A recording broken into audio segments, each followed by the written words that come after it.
A new analysis shows that the 6-ton iconic altar stone at the heart of Stonehenge originated from northeastern Scotland rather than southwest Wales. We've all seen the pictures of Stonehenge, and honestly, it usually feels like a mystery that's been talked to death. We've spent centuries guessing at its purpose, inventing wild myths just to fill the blank spaces in our history. But a group of scientists using advanced laser technology just found something buried deep inside the monument that changes everything. The real story isn't about magic, it's a massive logistics heist. How far would you drag a 6-ton stone to make a point? The Scottish smoking gun. For generations, the consensus among archaeologists seemed rock solid. We knew where the massive sarsen stones came from, a relatively local woodland just 15 miles away. We even managed to trace the smaller, enigmatic bluestones to the Preseli Hills in southwest Wales, a daunting but imaginable journey of about 140 miles. It was a neat, comfortable narrative of regional cooperation. But tucked directly into the heart of the inner horseshoe sits a single, flat slab of pale green sandstone known as the altar stone.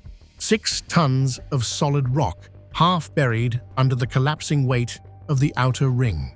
Because it looked different, everyone just assumed it shared a Welsh origin with its neighboring bluestones.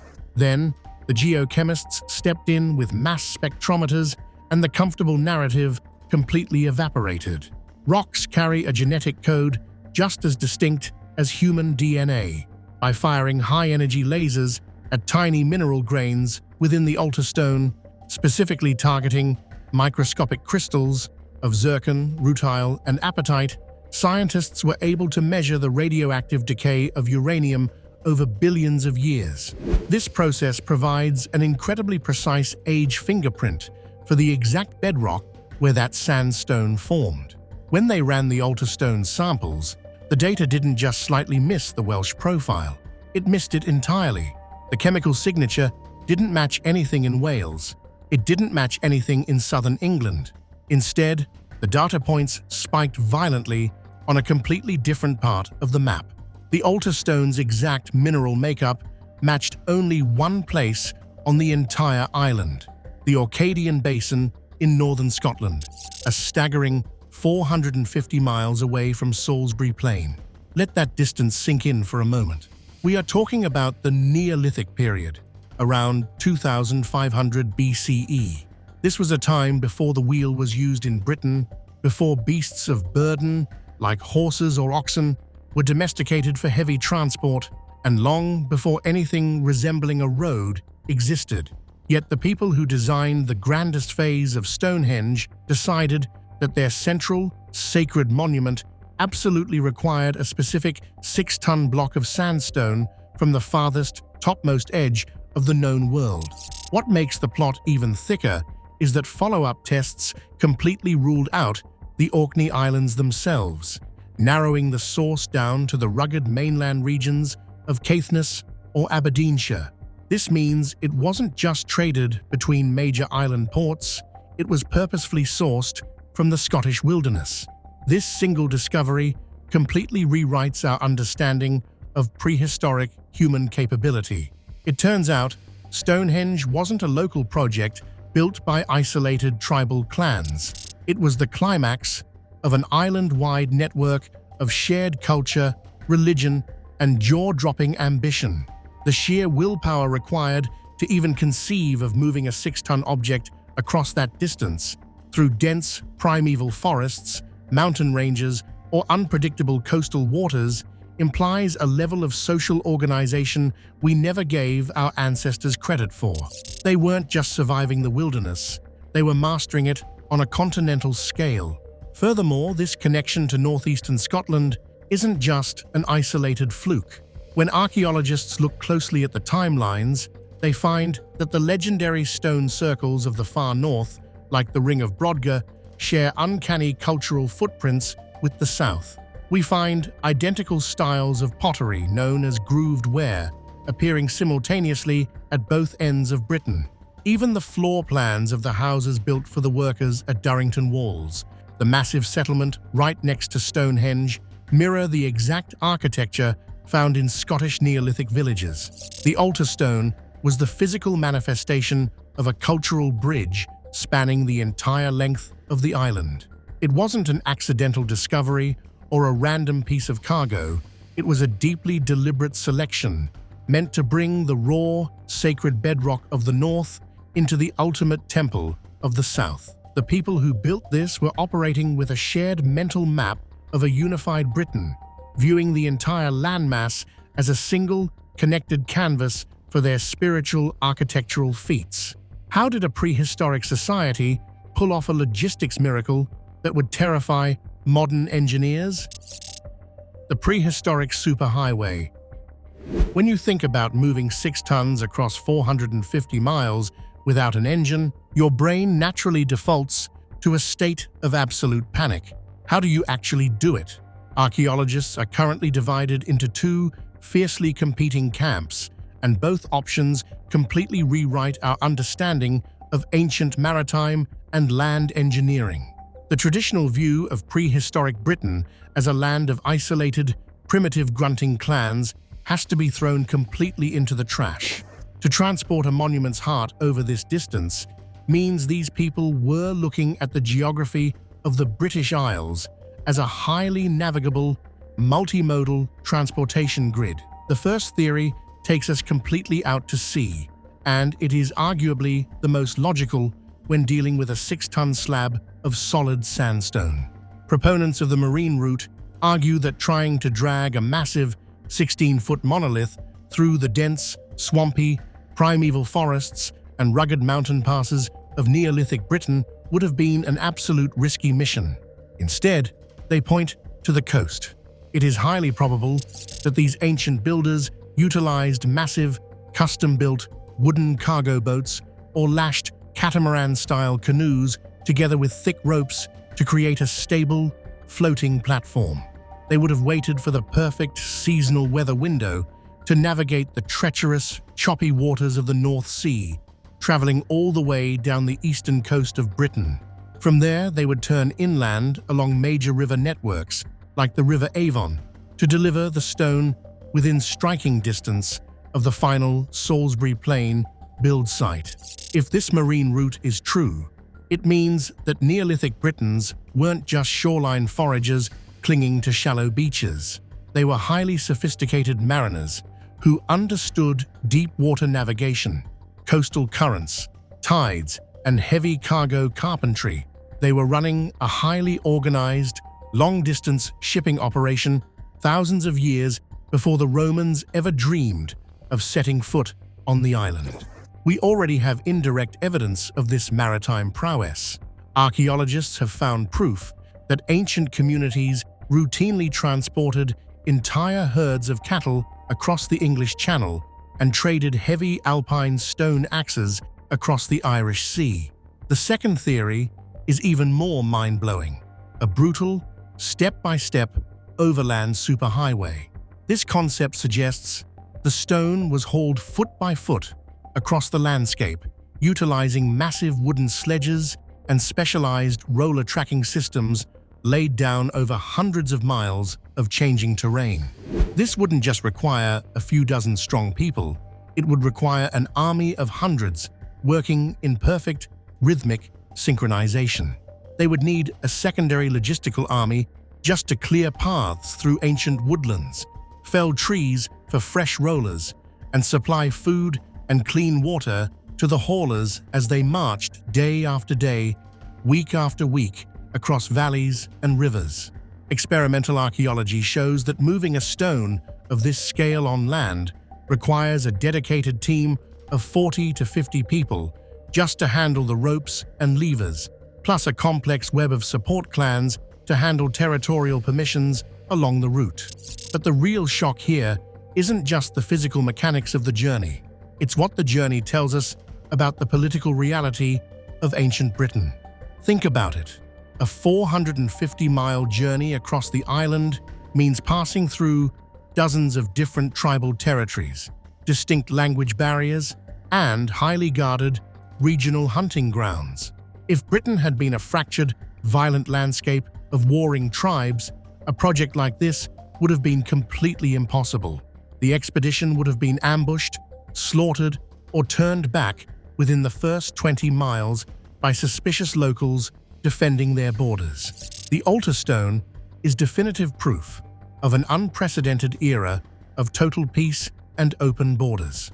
It proves that a unified religious or cultural belief system held the entire island in its grip, allowing a team of travelers to move freely from the northern tip of Scotland down to the southern plains of England without fear of conflict. They weren't fighting over territory. They were actively cooperating on a shared, sacred project. It was an island bound together by a singular, monumental vision. But moving the stones was only half the battle. They had to build the world's most deliberate acoustic chamber, the sonic sanctuary. For millennia, we have looked at Stonehenge through a purely visual lens. We take photos of it at sunset, we track the alignment of the sun during the solstices, and we analyze the geometry of its massive circles. But we completely forgot that ancient people didn't just look at the world, they listened to it. Recent revolutionary acoustic research has finally allowed us to hear Stonehenge exactly as its builders did, and the results are eerie. Using advanced 3D laser scanning data, acoustic engineers built a flawless 1/12 scale physical model of the monument at its peak configuration, placing it inside a specialized testing chamber to measure how sound behaves within the space. What they discovered changed everything. Stonehenge was engineered to be a literal sonic sanctuary. When you stand outside the stone circles, the monument behaves like a giant acoustic shield. The massive interlocking sarsen stones create a thick, dense wall that reflects external noises away.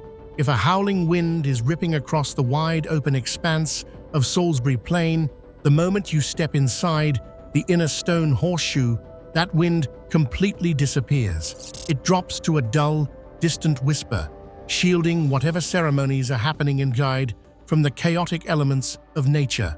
Inside the circle, the acoustic properties change completely. The flat, curved faces of the giant upright stones act as perfect sound mirrors. Instead of sound waves escaping out into the open landscape, they are bounced back and forth into the center of the ring, creating a rich, dense reverberation. This is known as acoustic enhancement. If a priest or a leader stood by the altar stone and spoke in a normal conversational tone, their voice would be naturally amplified, enriched, and sustained. It would make them sound incredibly powerful, booming, and authoritative to anyone standing inside the circle with them, even without shouting. But here is the real kicker. This incredible acoustic amplification was strictly exclusive. Because the stones are placed so closely together, any sound generated in the center remains tightly trapped there. If you were an ordinary person, standing just 50 yards outside the main stone circle during a ceremony, you wouldn't be able to hear a single word being said. The sarsen wall would absorb and scatter the sound waves completely. You would see the flickering firelight and the movement of shadows against the rocks, but the actual ritual would be a completely silent, ghostly experience to you. This reveals an incredible, unexpected dynamic of social power and secrecy. Stonehenge wasn't an open theater built for a massive public audience to enjoy together. It was a highly restrictive, elite enclosure designed to isolate a select group of individuals from the rest of the world. It allowed them to conduct private, deeply immersive sensory rituals where sound, music, and spoken words were amplified into a larger-than-life experience, while the uninitiated public was left outside in the cold, literal silence. The architecture didn't just hold up a roof, it controlled who was allowed to hear the truth. Why go to such extreme lengths to isolate the human voice inside a ring of stone? The landscape unleashed. Let's look entirely beyond the famous silhouette of the stone circle itself. For centuries, our view of Stonehenge has been deeply distorted because it sits alone in a neatly manicured grass field, cordoned off by roads and tourist paths. It looks like an isolated artifact dropped out of nowhere onto Salisbury Plain. But over the last few years, archaeologists have completely stopped digging holes. Instead, they've deployed massive arrays of non-invasive, underground penetrating technologies, including magnetometers, ground-penetrating radar, and electromagnetic induction sensors. They have effectively peeled back the top layers of soil across miles of the surrounding countryside without moving a single grain of dirt. The image that emerged from the underground radar data was stunning. Stonehenge was never a lonely, isolated temple. It was merely the focal point of a massive, sprawling, and deeply complex ritual landscape that covers several square miles. The ground beneath Salisbury Plain is completely littered with thousands of previously invisible prehistoric monuments.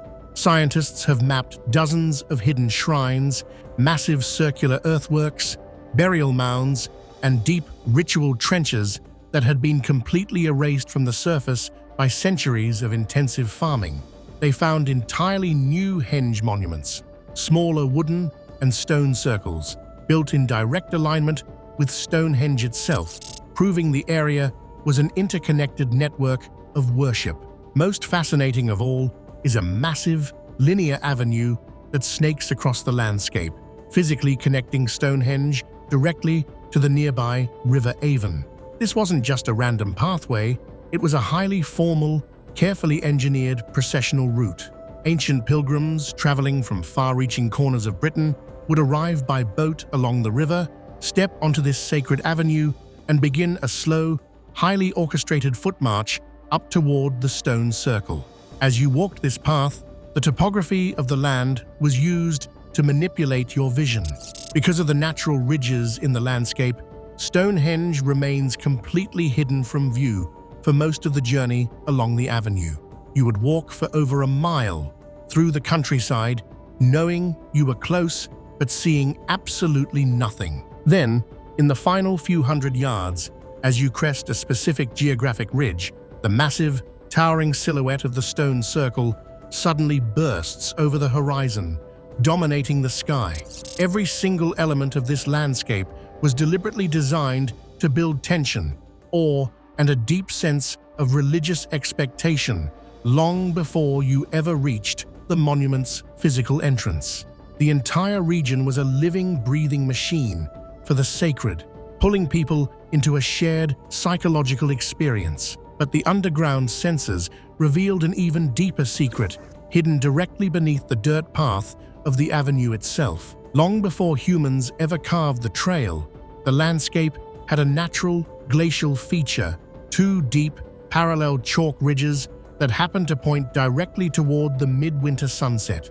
When the Neolithic builders discovered this natural geological anomaly, they must have felt a collective shiver down their spines. To them, it wasn't a coincidence.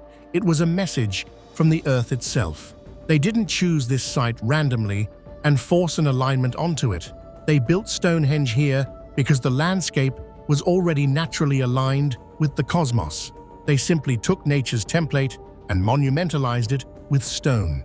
The deeper we dig into the dirt, the more we realize the monument was actually built backward. A dramatic shift. When we look at the evolution of Stonehenge, we are looking at a monument that was constantly changing, being torn down and rebuilt over a span of more than 1,500 years. That is a longer period of time than separates us today from the fall of the Western Roman Empire. It was not a static project built by a single king or a single generation. It was a deeply dynamic space that shifted as the human society around it shifted. Originally, Stonehenge didn't even have giant stones. It started around 3000 BCE as a large, simple, circular earthwork, a massive ditch and bank system enclosing a ring of 56 timber posts. It was primarily used as a massive communal cremation cemetery. For centuries, families from all over the region brought the cremated remains of their dead to be buried in the sacred soil of the plain. It was a place deeply focused on ancestry, mourning, and the quiet passage of time. But then, around 2500 BCE, everything shifted dramatically. The wooden posts were ripped out, and the first massive stones began arriving from Wales, and, as we now know, from the absolute northern tip of Scotland. This phase represents the ultimate shift in human consciousness for ancient Britain.